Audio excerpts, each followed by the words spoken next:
name is Professor Eghosa OSAGHAE. I'm Director General of the Nigerian Institute of International Affairs, NIIA.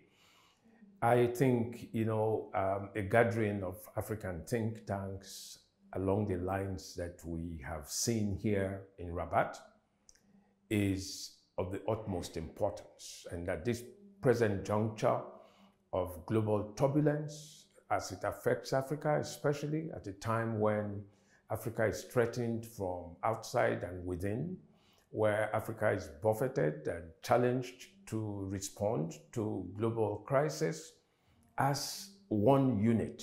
In other words, that Africa has become not just a country of diversity, a country of 55 different sovereign countries, but Africa as one. You will find that for the great powers and for emerging powers and for medium powers, engagements with Africa have become Africa as one unit. And therefore, African think tanks need to rise up and respond to the new challenges of a pan-African agenda.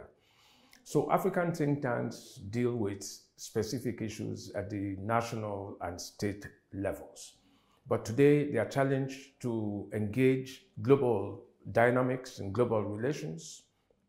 For instance, the changing geopolitics, the ones around the kinds of issues of global trade, global investments, global conflicts, such as the war in Ukraine and the crisis in Gaza.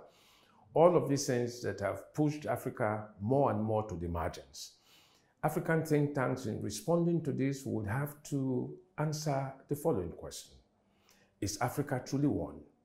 What can we do, for instance, to give teeth and to give verve to the African Union's Agenda 2063 that envisions an Africa by 2063 that will be prosperous, an Africa that will be free of conflicts and wars and crisis, an Africa whose youth would have taken its rightful place, to capitalize on the youth bulge that is one of Africa's greatest strengths, an Africa that will be trading with itself, an Africa that will be investing in itself, an Africa that would have a great deal of self-determination, an Africa that would have cooperation and integration as an Africa that would not require visas to move around the continent, an Africa that would have given true transition to the African continental free trade area.